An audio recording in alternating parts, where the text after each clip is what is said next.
صراط المستقيم صراط الذين أنعمت عليهم غير المغضوب عليهم ولا الضالين آمين. السلام عليكم ورحمة الله تعالى وبركاته. بسم الله الرحمن الرحيم.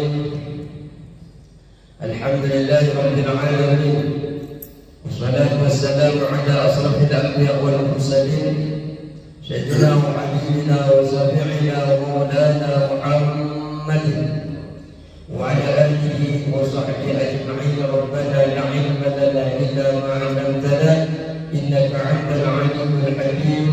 رب اشرح لي صدري ويسر لي أمري واحلل عقدة من لساني يفقهوا قولي. أما بعد, yang kami hormati segenap para jemaah yang hadir pada malam hari ini, semoga Allah wasilah hadirnya panjenengan malam hari ini Allah tinggikan derajatnya, Allah jadikan wasilah pertemuan kita, Allah ampuni dosa-dosa kita. Amin ya rabbal alamin. Bismillahirrahmanirrahim. Mana? Kita tentang jenais, merawat, memperlakukan orang mati. Kemarin kita sudah belajar tentang orang bagaimana memperlakukan orang yang sebelum mati, tapi sudah tanda-tanda kematian di dalam dirinya. Kemudian juga kita bahas bagaimana merawatnya juga ketika orang itu setelah wafat, tapi sebelum dimandikan. Kalau di dalam kitab yang kita pelajari itu, yang wajib fardhu kifayah itu kan ada 4. Pertama adalah memandikan, yang kedua adalah mengkafani, yang ketiga adalah mensolati, yang keempat adalah mengkuburkan atau memakam. Mengkuburkan. Cuma ada beberapa yang yang akan kita bahas nanti, tentang mulai dari memandikan, siapa saja yang dimandikan, siapa saja yang tidak dimandikan. Terus kemarin sebenarnya sudah dikupas sedikit-sedikit tentang syahid. Ada syahid di dunia, ada syahid di akhirah, ada syahid di dunia dan akhirah. Ayo sekarang bismillahirrahmanirrahim. Qala musannif rahimahullahu taala wa nafa'ana bi ulumihi wa amadana bi asrari wa bikum fid darain amin. Bismillahirrahmanirrahim. Ya baca. Ya, siapa?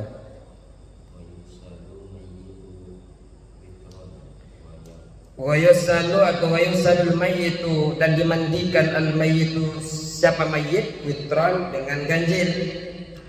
Mandikannya, hitungan mandinya ganjil, siraman memandikannya ganjil. Jadi kita memasuki tentang merawat mayit. Pertama adalah memandikan mayit. Hukum memandikan mayit nikah ini asal daripada hukumnya adalah fardu kifayah. Tapi kalau hanya dia sendiri yang tahu ilmunya, bukan hanya fardu kifayah, tapi nanti akan menjadi fardu ain. Ada orang meninggal yang tahu cuma jenengan, itu jenengan itu fardu ain untuk bisa merawat itu mayit. Tapi kalau ada lebih dari satu, semua bisa merawat itu mayit. Yang penting ada perwakilan di daerah itu untuk merawat itu mayit, maka fardu kifayah, fardunya wajibnya secara kolektif. Yang penting ada yang menggantikan, kalau yang mewakilkan itu apa? Delegasi. Ada yang mendelegasikan untuk merawatnya, cukup. Terus hukum memandikan mayit ini ada 3, Pak. Yang pertama adalah wajib. Memandikan mayit ini wajib bagi mayit yang muslim. Bagi mayit yang muslim, selain syahid di dalam peperangan. Yang mati syahid dalam peperangan itu kan ada dua tadi kemarin itu, ada fid dunya, syahid fid dunya, ada syahid fil akhirah, dunia akhirat. Siapa yang syahid dunia akhirat? Mereka yang berperang di jalan Allah, niatnya karena memperjuangkan agama Allah. Di mata manusia dia mati syahid, di hadapannya Allah juga mati syahid. Kalau dia berperang karena pengen harta rampasan, dia hanya mati syahidnya di dunia saja. Hanya kata orang dia memperjuangkan agama, sedangkan di sisi Allah dia matinya mati sakit, mati ketusuk saja. Tidak ada balasan akhirat. Kenapa? Karena tujuan berperangnya bukan karena agama, tujuan berperangnya karena agar dapat ghanimah, harta rampasan, agar dapat rampasan budak dan sebagainya. Artinya bukan karena Allah Subhanahu wa ta'ala. Hukum di dalam memandikan sama antara yang mati, yang wafatnya di dunia akhirah atau yang di dunia saja. Kalau yang akhirah saja itu kan orang yang mati tabrakan, orang yang mati tenggelam, karam perahunya. Makanya kalau mancing jangan jauh-jauh Pak Leman, jangan sampai ke tengah, takut karam. Apalagi katanya 10 juta sekali sewa ya. Mancingnya jangan jauh-jauh, cukup di CBL. Ketemu CBL Pak Leman? Enggak ada. Yang kedua adalah hukumnya jawaz, boleh dimandikan, boleh tidak. Siapa itu? Orang non muslim, bahasa kerennya kafir. Kadang kan nggak mau disebut dengan kafir. Terus bayi prematur yang tidak tampak bentuk badannya bayi itu mau dimandikan, atau segumpal daging lah, segumpal daging, badannya belum berbentuk, telinganya berbentuk, boleh dimandikan, boleh langsung dikuburkan. Kemudian yang ketiga haram. Nah ini malah kalau dimandikan haram hukumnya, mayitnya dimandikan. Siapa itu? Syahid di dalam pertempuran. Kenapa? Kata kemarin itu kan bau daripada darahnya itu kan bau misik. Pernah tahu? Jangan-jangan kita bicara minyak misik tidak akan pernah tahu kayak apa minyak misik. Pernah jumpa Ustaz? Sebenarnya saya bingung juga yang minyak misiknya seperti apa. Soalnya kalau yang misik yang ke rumah, kalau dipakai sama saya itu kayak itu banget, baunya kental banget, nyengat. Jadi ada 3 hukumnya, ada wajib, jaiz, jawaz, sama haram. Minimal di dalam memandikan mayit itu Pak, hanya meratakan saja ke seluruh badan si mayit, tidak usah dicuci Pak. Mandikan minimal itu, diratakan seluruh mayit itu sudah selesai. Tapi kan ada beberapa langkah yang maksimal. Kalau minimal ya diratakan saja, yang penting sudah dimandikan secara mulai kaki sudah terbasuh dengan air 1 kali siraman, itu sudah cukup, itu minimal. Maksimalnya kita akan bahas sebentar lagi. Jadi di dalam pembasuhan itu 3 kali, 5 kali atau lebih, pokoknya harus diganjil-ganjilkan.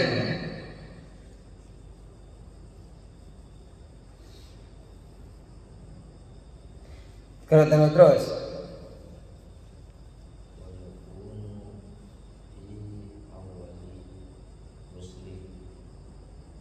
Terus filenya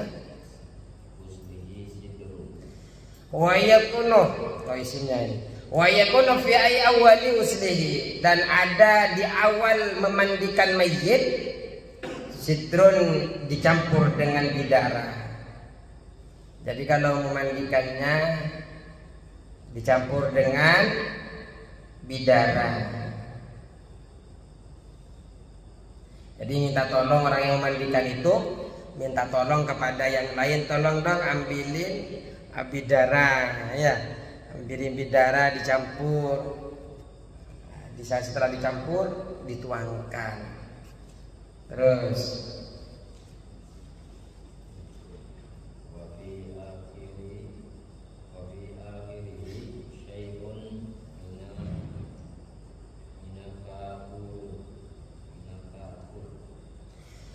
dan juga di akhir memandikan wa fi akhirih, dan ada di dalam akhir memandikan, di dalam akhir memandikan mayit itu syai'un, mencampurkan sesuatu, min kafurin, dari kapur barus.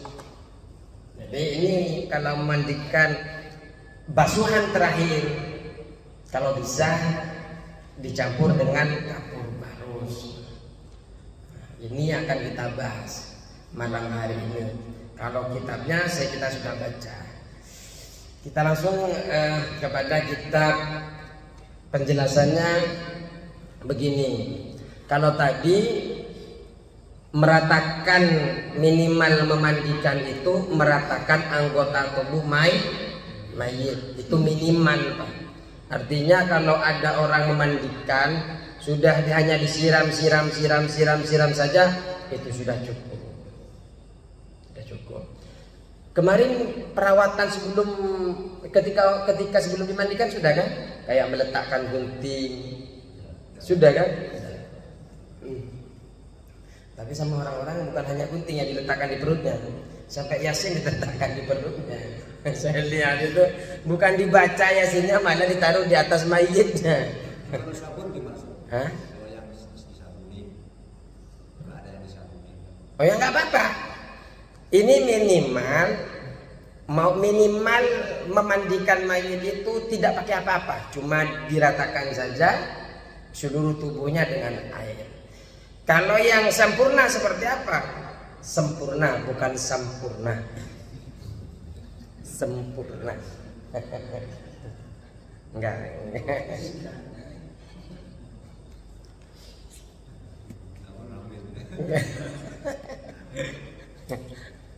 Nanti mintanya ke Ustaz. Tenang, disiapin. Baik, bagaimana cara sempurnanya?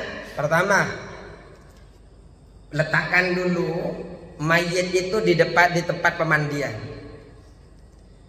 Kalau biasanya di kampung-kampung itu di lencak apa ya, lencak itu ya? Balai. Lencak kata orang Madura itu. Cuma kan lagi gak konsen, lupa. Kadang di rumah tahu balai itu dari sini. Yang dari bambu itu ya. Ditaruh. Kalau kita kan sekarang sudah punya alat sendiri untuk mandikan. Di belakang ada kan? Tukang ngelasnya banyak. Tinggal cari yang bukan tukang ngelas, yang nyiapin besinya, Pak Budi. Oh gitu. Terus kalau ngambil kemana?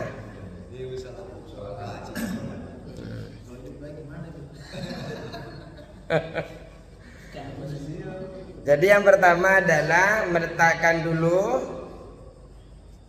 di atas bedah, di atas barang-barang yang kiranya ada lubang-lubangnya. Kenapa? Agar tidak ada percikan air yang kembali kepada si mayit. Jadi cari walaupun balai yang ada bambu-bambunya, yang lubang-lubangnya. Tujuannya apa? Ketika disiram tidak lagi balik, enggak menggenang tapi langsung turun. Kemudian setelah ditaruh di atasnya, tutup dengan kain tipis. Biasanya kita sudah memang lumrah ya. Tapi kita kerennya itu karena kita orang Indonesia biasanya pakai batik. Padahal di dalam Islam kan nggak ada batik. Tapi kita sampai saking cintanya sama produk Indonesia, jangan dipertanyakan, Pak. Sampai matinya saja dikasih batik. Ya. Padahal hidupnya kadang nggak pernah pakai batik. Dapat batik pas disuruh jadi panitia, hajatan, baru dapat batik yang murah lagi. Satu-satunya batik. Pasti itu pakai batik yang tipis, kain tipis. Tidak harus batik, tidak ada kata batik. Yang penting. Oh enggak apa-apa, yang kain, yang penting kain. Karena usus ditutupin saja. Untuk apa? Untuk auratnya biar tidak kelihatan kepada yang mandiin. Jadi jalannya begini nanti itu, Pak. Jadi nggak ngelihat. Penasaran dibuka begini, jangan.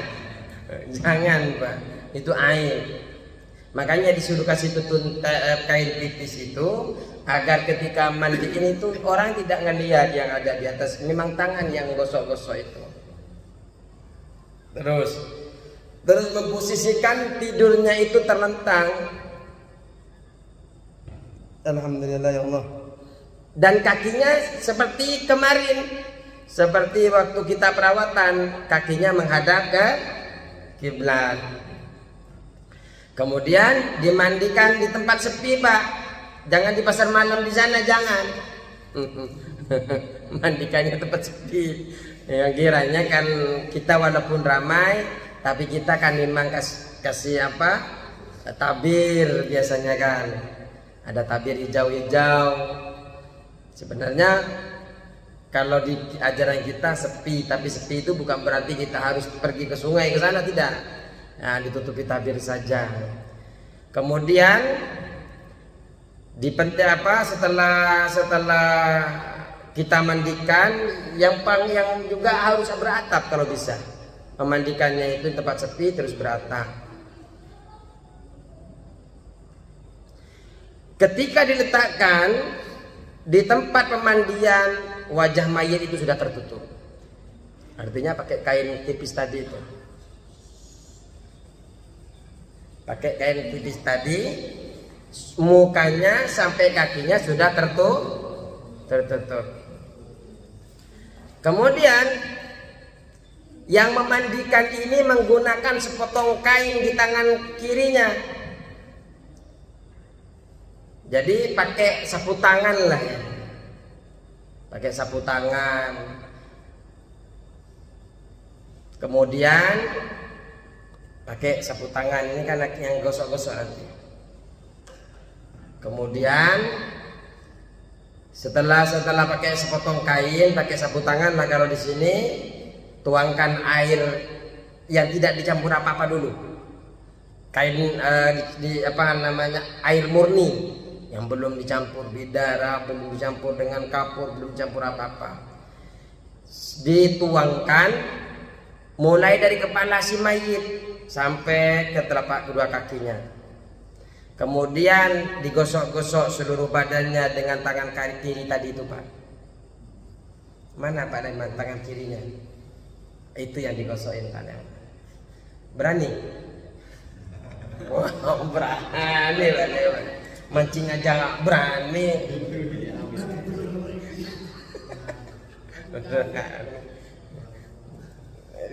Kalau orang tuanya berani. Terus kemudian orang yang memandingkan ini menyandarkan mayit dengan pelan-pelan. Ini kan digosok-gosok, Pak, ya. Pelan-pelan, karena kalau diletak lainnya itu sebenarnya roomnya sudah dicabut, tapi masih ada sisa rasa sakitnya. Ketika mayit itu diperlakukan kasar, Pak, dia teriak sebenarnya, Pak. Sakit, Bapak, sakit, Nak. Sakit, Pak Ustadz. Ya. Jangan keras-keras, Pak Ustadz. Gosoknya ya seperti itu. Lari kan. Jadi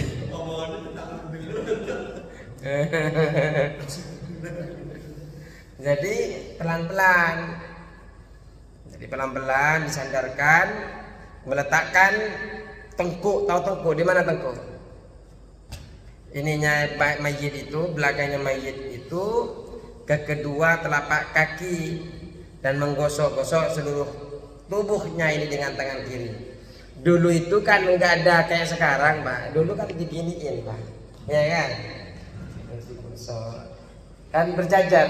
Maaf, contoh. Di sini keluarga biasanya mandikan keluarga ini. Sampai 3 dari kakinya, dari kepalanya. Seperti itu. Taruh di kakinya. Sekarang kan sudah lengkap alat-alatnya. Kemudian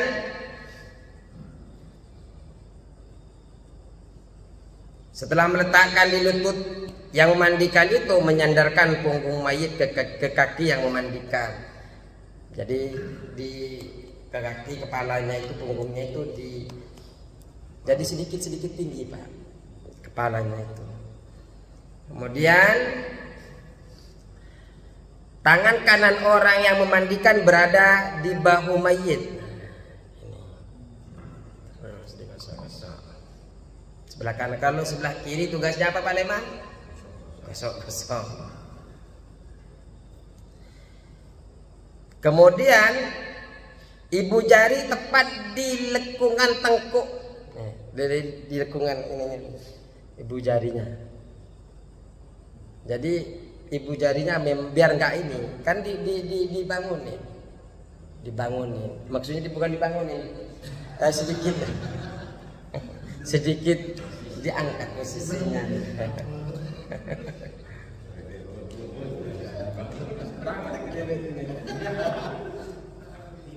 Jadi ini lengkungan ini kan, lengkungan ini, ibu jarinya tepat di situ. Di lengkungan tengkuknya mayit itu. Kenapa? Agar kepalanya tidak condong.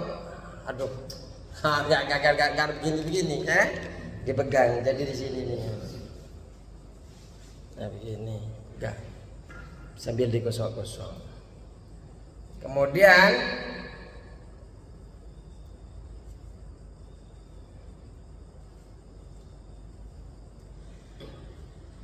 lalu mengusapkan tangan kiri ke perut. Nah, kan ada 1, 2, 3 biasanya kan. Tapi kalau sekarang kan sudah alat, sudah nggak pakai kaki-kaki sekarang. Sudah berdiri kan semuanya. Terus mengusapkan tangan kiri ke perut mayit. Kenapa? Agar kotoran yang di perut itu keluar Pak.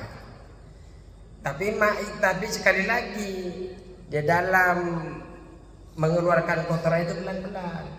Iya, kayak melahirkan kan gini kan. Saya saatnya pernah lihat. Ya kan pernah lihat. Melahirkan kan begini kan, ditekan keluar. Kalau mayit itu pelan-pelan. Ini dulu kurang ajar banget ini. Jangan Pak. Ingin balas dendam waktu hidupnya nggak berani. Akhirnya pokoknya saya kalau mandiin saya nanti yang paling depan. Bukannya karena ingin mandiin, tapi ingin balas dendam. Nggak boleh. Terus juga membakar wangian sejak awal prosesi. Apa yang biasanya itu dupa itu kan wangi, gaharu. Wangian itu sudah, kalau di kitabnya nggak ada itu, dilihat terus nggak akan ketemu Pak Budi. Ini di kitab lain. Membakar dupa. Terus juga minyan, apa bahasanya?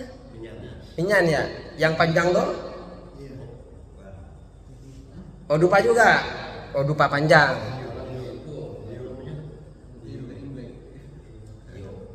Lah kita kan biasa Islam ada kan? Oh nggak pakai gitu? Oh di kampung kayak saya pakai gitu, dibakar.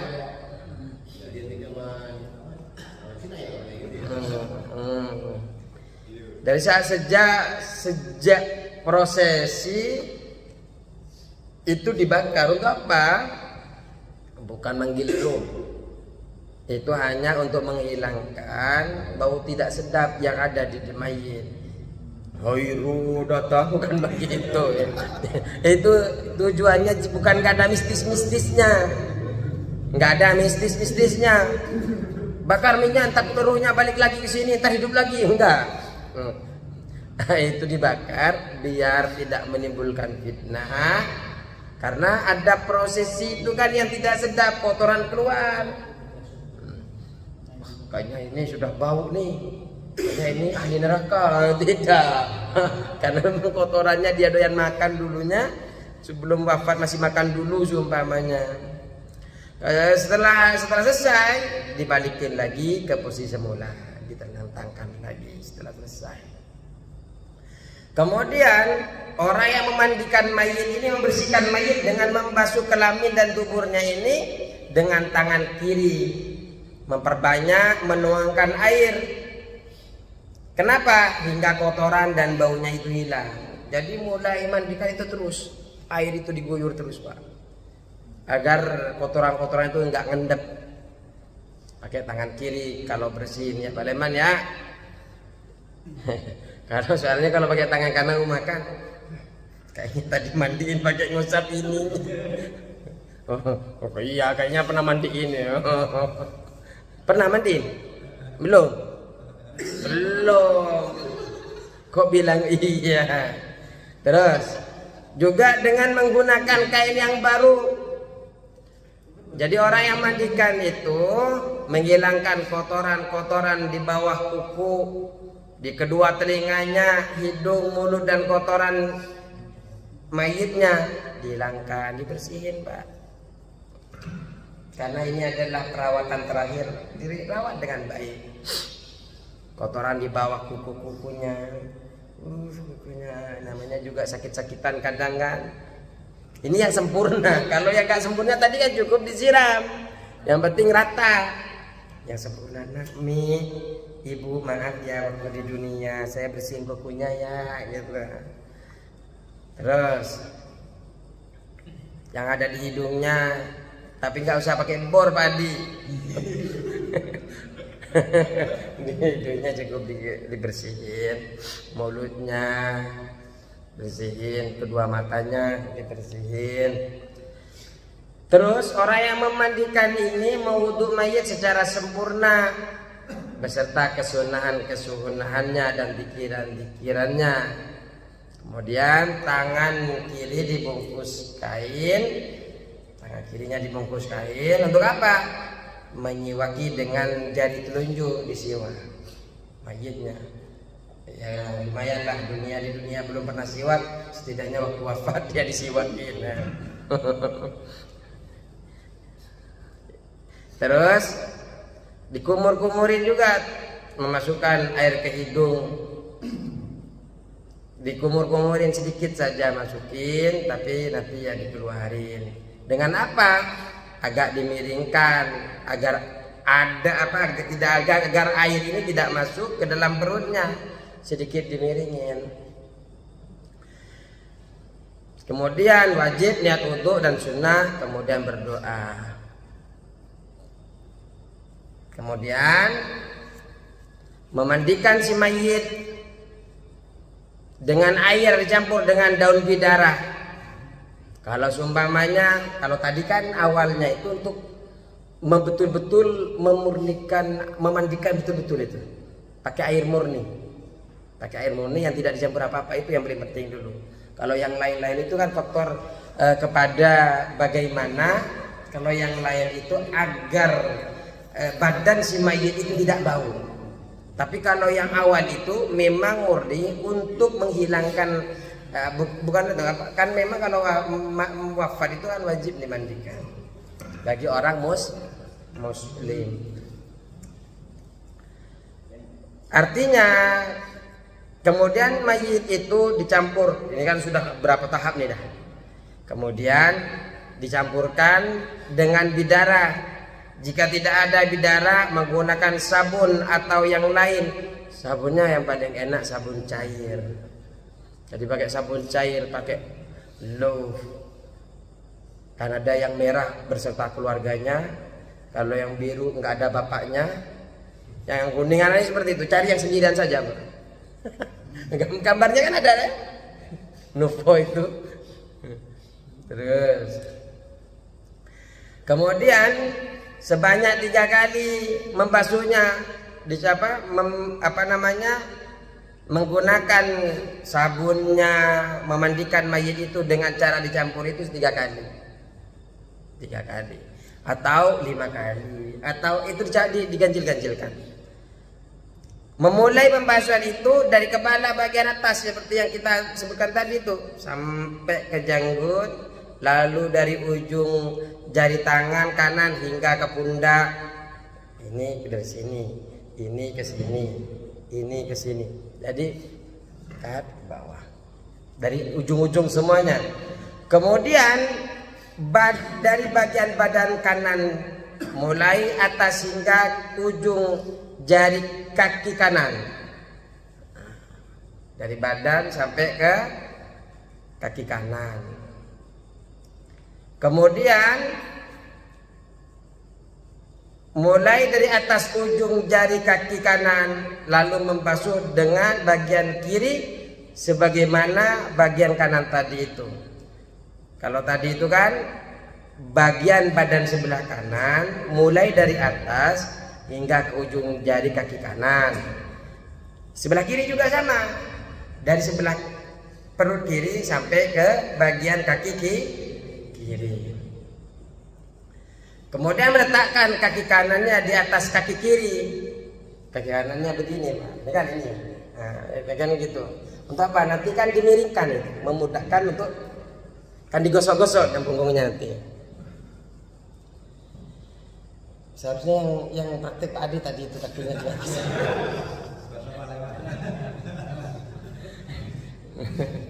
Jadi meletakkan mana tadi kaki kirinya di atas kaki tadi ke kanan apa ke kiri?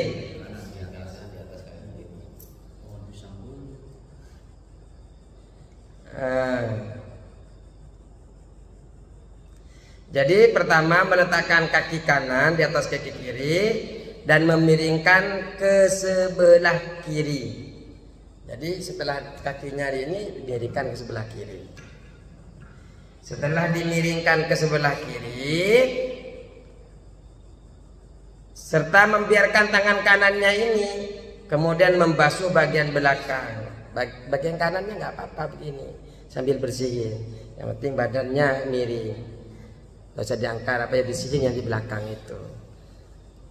Kemudian membasuh belakang itu sampai ke ujung jari kakinya, ke ujung jari kaki kanannya, dan memiringkan mayit ke sebelah kanan pula, sebagaimana tadi itu. Kalau tadi kaki kanannya di atas kaki kiri, kalau sekarang kaki kirinya di atas kaki kanan, kemudian balikkan ke kanan. Memiringkan, dimiringkan saja, jangan dibolak-balik, Pak. Ntar begini. Jangan. Kemudian basuh bagian kirinya mulai dari pundak hingga ujung kaki, dibasuh, disabuni kalau perlu sabun. Menggosoknya itu semuanya sebanyak 3 kali. Tapi menggosoknya dengan pelan-pelan, Pak. Nggak apa-apa walaupun dia dulu nyakitin jenengan, pelan-pelan. Takut ketika dia nggak pelan ternyata Allah buka telinga jenengan, sakit Mas Arkan.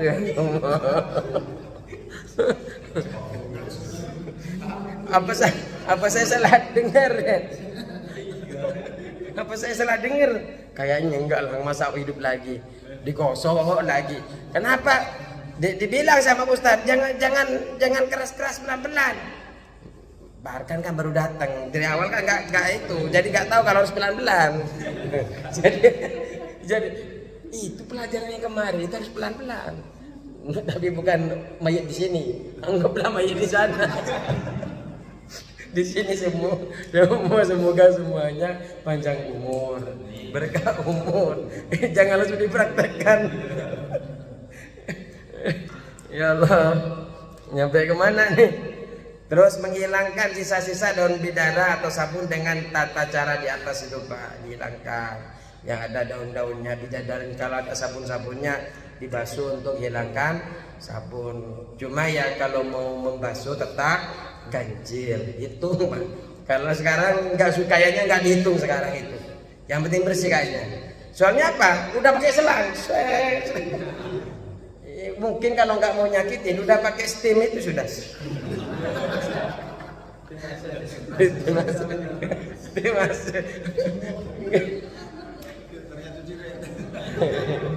Ini biar simpel, pelan-pelan, Pak. Kemudian pada basuhan ketiga, kenapa lihat ke sana Pak? Memang ngantuk Pak. Pada basuhan ketiga, seluruh badan mayit itu dibasuh dengan air yang dicampur dengan sedikit kapur. Dengan mingkapur dengan tata cara yang dibasuh seperti tadi itu. Lalu menundukkan kepala si mayit. Agar apa? Agar air yang mungkin masuk ke perut, ke mulut bisa keluar Pak. Dimundukin nggak apa-apa. Siapa tahu gigi emasnya rontok ya. Copot. Gigi peraknya copot.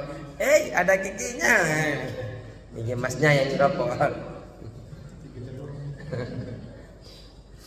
Jadi yang paling utama basuhannya adalah 3 kali basuhan, 5 kali basuhan atau lebih daripada 5, 7 kali basuhan atau lebih daripada 7, 9 kali basuhan. Yang penting adalah ganjil. Ada permasalahan-permasalahan yang menimpa di dalam tentang memandikan mayit ini. Di antaranya adalah wajib bagi orang yang memandikan dan yang menyertainya untuk tidak melihat aurat mayit. Jadi ketika memandikannya jangan lihat auratnya Pak. Ini kecil apa enggak? Jangan. Enggak boleh. Ya. Ini wajib bagi orang yang memandikan tidak melihat aurat si mayit. Enggak usah penasaran itu milik orang lain dan rahmati Pak. Enggak penting. Dan sunnah tidak melihat selain auratnya juga enggak, kan ditutup itu untuk tidak dilihat sunnah. Kalau yang lain auratnya wajib tidak dilihat. Gede banyak jangan Pak. Enggak penting itu. Sunnah mempersiapkan tempat air yang besar. Kenapa? Karena takut ada percikan. Kalau airnya kecil, baknya kan ada percikan. Tapi sekarang kan sudah pakai selang. Apalagi ada sistem AC ya. Udah jamin itu nggak akan balik-balik lagi. Jangan sampai kulitnya itu luntur. Kalau ngelotok. Jadi usahakan tempat airnya itu besar, menghindarkan air itu yang memercik. Walaupun memang dia sudah meninggal Pak, cuma ini kan penghormatan terakhir. Dan yang perlu kita tahu, percikan-percikan air itu gara-gara percikan itu banyak orang masuk neraka Pak. Kemudian menyiduk dengan wadah yang kecil. Nah, yang kecil wadahnya, gayungnya jangan sampai lebih besar gayungnya daripada tempatnya, nggak masuk nanti. Maksudnya baknya dibuat gayung, gayungnya dibuat air, yang nggak masuk nggak bisa. Jadi pakai cidukan kecil. Kemudian dibasuhkan, dimandikanlah kepada si mayit. Kalau sekarang pakai selang.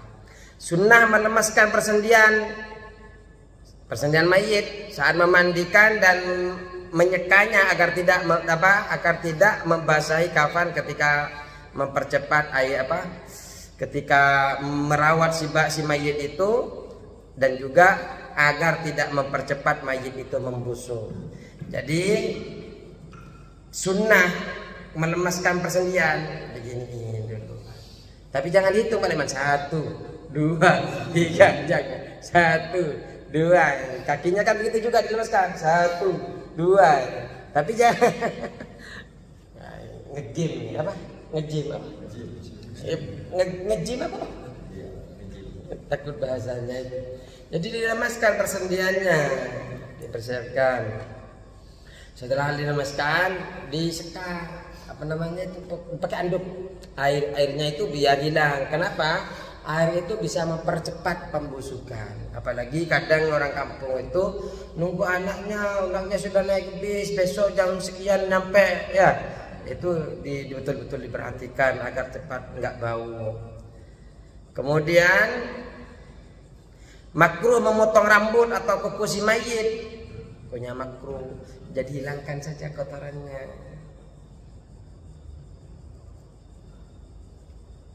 Terlanjur Ustaz, ibu saya sudah dipotong kukunya. Nggak apa-apa emang makruh. Jadi kalau ada lain kali orang luar minta tolong sama musola sini, orang luar saja yang ditolong. Kemudian memandikan mayit ini disunnahkan dilakukan orang yang dapat dipercaya, yang amanah. Kenapa? Ketika melihat hal-hal yang tidak baik, dia tidak gampang menyampaikan, Pak. Ketika menutup yang baik-baik, dia menyampaikan, tapi sesuatu yang buruk dia jaga. Itu tidak perlu disampaikan kepada siapa-siapa. Kita tidak tahu akhir wafat kita. Kadang, itu matanya begini melotot, kayaknya dia stres. Akhirnya tersampaikan. Dan jangan-jangan kita yang membuat fitnah itu. Jangan, nggak usah. Bau busuk. Kayaknya dia dulu kan jadi dukun. Kayaknya ini yang tidak bagus. Kenapa harus mencari? Kalau bisa wasiat jenengan, Pak. Kalau saya wafat tolong panggilin Pak Adi, dia yang mandiin saya. Kenapa? Dia amanah. Seperti itu. Contoh. Sudah mulai sekarang. Request siapa yang mandiin. Kenapa? Agar aib itu terjaga. Sampai dulu orang soleh itu, kalau Abu Nawas itu bayar, Pak. Ketika wafat bayar, saksikan saya jadi orang yang soleh, wafatnya wafat dalam keadaan baik. Baik tidak baik, bilang bahwa itu adalah wafat orang baik, orang soleh. Kenapa? Itu catatan terakhir bagi orang itu, bahwa dia mati dalam keadaan soleh, husnul khatimah. Kemudian yang lebih utama untuk memandikan mayit laki-laki adalah laki-laki, dan yang lebih mendahulukan adalah yang paling ahli fikih. Di sini yang paling ahli fikih ya jenengan, Pak. Ngajinya setiap bulan setidaknya 2 kali. Itu lebih utama daripada yang lain. Itu yang lain ngajinya YouTube, kita ngajinya kitab. Kan keren. Jadi yang paling utama itu jenengan dulu yang ahli fikih. Walaupun laki-laki itu banyak, ya nggak apa-apa, biar jelas ini bahwa ini yang tim-tim pemandikan ini. Ini yang lebih utama. Jangan sampai ketika mandi, ketika ada yang wafat lari. Enggak, saya takut dicari. Kemana nih? Sudah masuk ke mic lagi. Terus bagi suami diperbolehkan memandikan istrinya, begitu juga sebaliknya. Jadi kalau laki-laki yang memandikan adalah laki-laki, kalau yang perempuan adalah perempuan. Yang paling utama memandikan adalah orang yang ahli fikih. Kenapa? Tahu runtutannya tadi itu, Pak. Mana yang makruh? Nah, ini baru mau mandiin sudah megang itu potongan kuku. Ya nggak ngaji ke Mas musola sih. Nurul Iman. Akhirnya dibilang sama Pak Leman, ini nggak boleh, ini makruh ya. Ayo ngaji. Ya begitu. Gimana?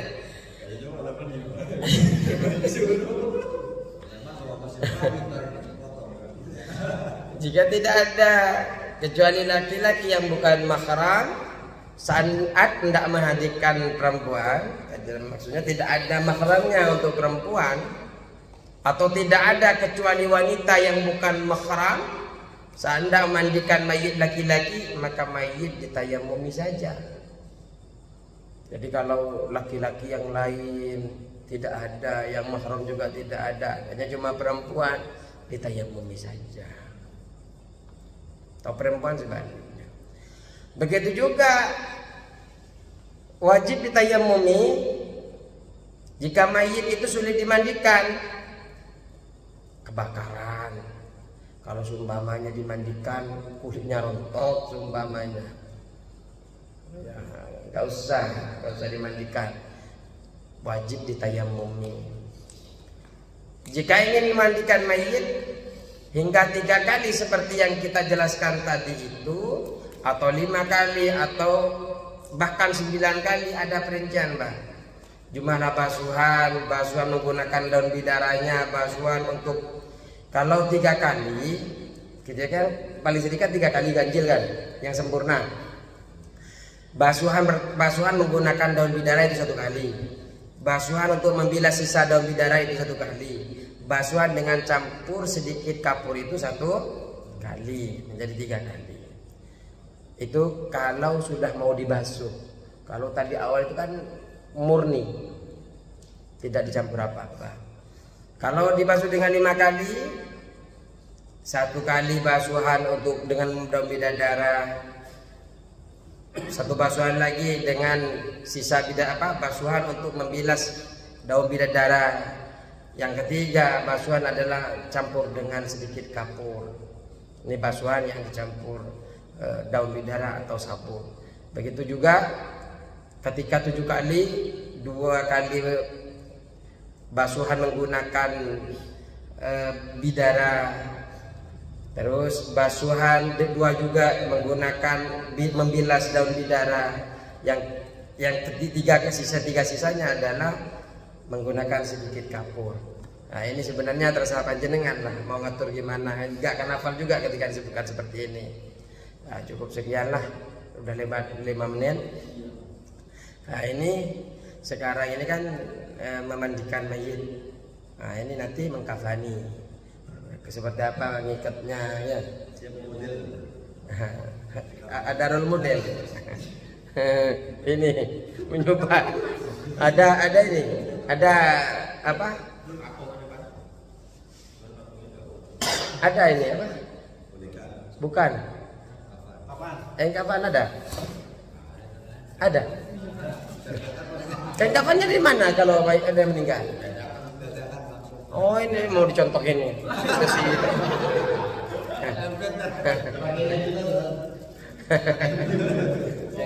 Itu kan 3 lembar. Nanti kan 3 lembar. Ada yang 5 lembar. Ada yang kamis, ada baju kurung, ada sulban dan sebagainya. Kita bicara nanti setelah 2 minggu berikutnya. Ini 2 minggu, jatahnya berapa 2 minggu terakhir? Kalau memang mepet kita majuin saja.